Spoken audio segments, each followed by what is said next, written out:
Halo teman-teman, kenalin aku Laba. Sekarang aku bakal ngajak teman-teman buat kenalan sama salah satu metode pengembangan perangkat lunak, yaitu Agile. Nah, poin pertama yang akan kita bahas pada kesempatan kali ini adalah apa itu Agile. Nah, Agile sendiri adalah metode pengembangan perangkat lunak yang menitik beratkan pada kolaborasi klien dan developer dalam proses pembuatan produknya dan sangat terbuka dengan perubahan. Ada dua poin penting di sana, yakni kolaborasi klien dan perubahan. Pertama adalah kolaborasi klien, yakni kita melibatkan customer atau klien dalam review produk dalam perilisan jangka pendek, misalnya 1 atau 2 minggu sekali. Lalu perubahan, yakni keterbukaan akan perubahan yang dianggap perlu oleh customer maupun developer yang dapat meningkatkan value dari sebuah produk dan bukan hanya gimmick semata gitu. Nah, poin kedua adalah prinsip dalam Agile. Yang pertama adalah individuals and interaction over process and tools. Nah, di sini kemampuan individu dan teamwork harus diutamakan karena akan percuma kalau toolsnya canggih tapi individunya nggak mampu untuk menggunakan tools itu. Nah, yang kedua adalah working software over comprehensive documentation. Nah, di sini dimaksudkan adalah aplikasi yang bekerja dalam skala kecil lebih bagus daripada membuat fitur skala besar yang memakan waktu lama dan harus didokumentasikan. Nah, yang ketiga adalah customer collaboration over contract negotiation. Kolaborasi dengan customer lebih dipentingkan daripada negosiasi kontrak, misalnya saat perubahan fitur diperlukan. Nah, yang keempat adalah responding to change over following a plan. Nah, di sini dimaksudkan adalah tim pengembang harus peka terhadap perubahan yang dianggap perlu dan dapat meningkatkan value produk, dan itu harus lebih dipentingkan daripada mengikuti rencana awal. Poin selanjutnya yang akan aku bahas adalah tahapan dalam Agile. Nah, tahapan ini sendiri terjadi dalam setiap kali rilis produk, yakni 1 atau 2 minggu sekali. Nah, yang pertama dimulai dari requirement, yakni ditetapkannya rencana awal ruang lingkup produk. Selanjutnya adalah desain, yakni merancang arsitektur, mock-up, ataupun desain UI UX produk. Selanjutnya adalah develop, yakni pengkodoan atau coding dari produk. Lalu ada testing, yaitu pengecekan apakah produknya berjalan baik melalui manual test oleh manusia ataupun automated testing. Lalu selanjutnya ada deploy, yakni perilisan produk, misalnya melalui hosting atau dipublish ke Play Store, yang tujuannya nantinya agar dapat dipakai oleh customer ataupun user. Nah, selanjutnya adalah melakukan review dan melibatkan customer dalam review itu. Lalu hasil review akan dijadikan requirement yang baru, dan proses ini akan berulang-ulang dalam pengembangan produk dan akan melakukan review dalam setiap kali rilis produk.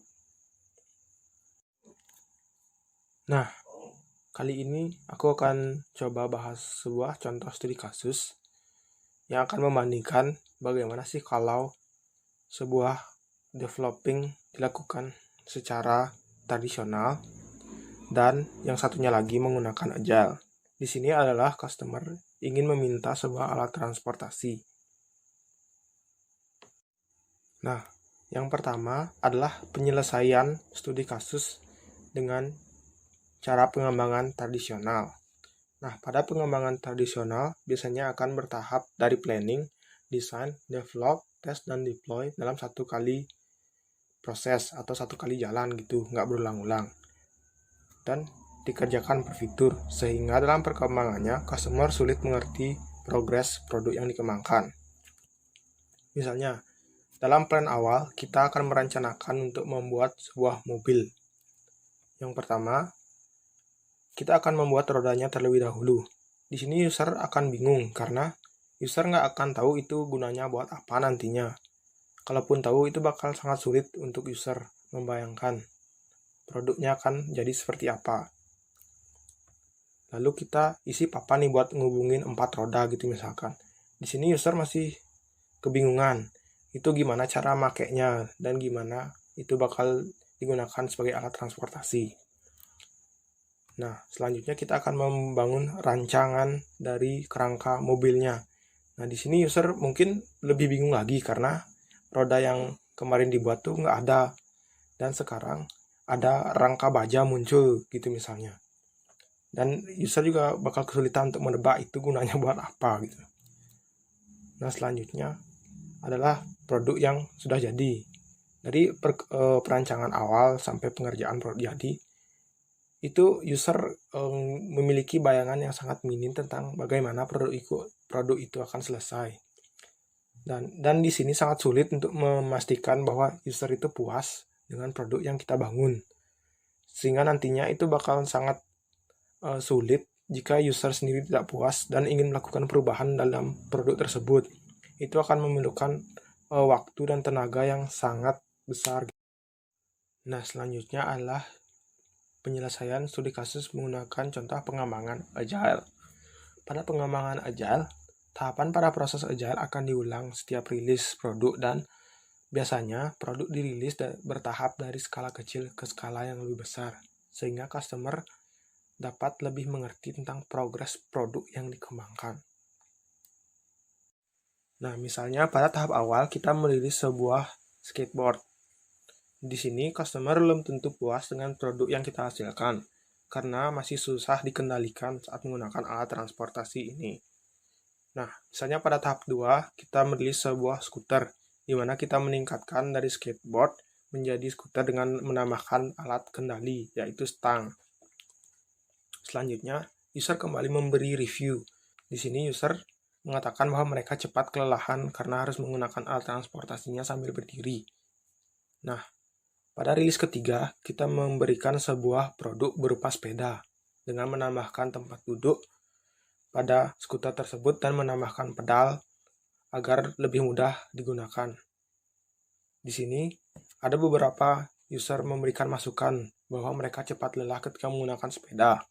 Oleh karena itu, kita menambahkan mesin pada sepeda tersebut sehingga pada rilis berikutnya kita akan merilis sebuah sepeda motor. Nah, di sini user sudah mulai bisa melihat bagaimana perkembangan produk kita. Dan ada banyak masukan dari user sehingga kita membuat sebuah produk, yakni mobil. Karena banyak user yang mengeluhkan bahwa mereka sering kehujanan ketika menggunakan sepeda motor. Nah, seperti itu. Namun, jika user sudah puas ketika tahapan sepeda motor, kita sebenarnya tidak perlu lanjut ke tahap pembuatan mobil.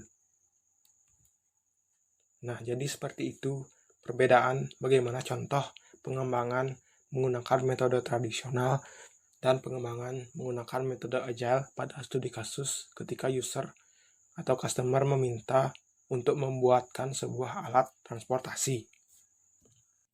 Nah, sampai sini dulu nih materi aku tentang agile. Nah, aku juga mau tahu dong bagaimana pendapat teman-teman tentang materi agileku dan apa sih agile menurut teman-teman itu sendiri. Nah, like video aku kalau teman-teman suka, dislike kalau nggak suka, dan terima kasih telah menonton videoku. Sampai jumpa.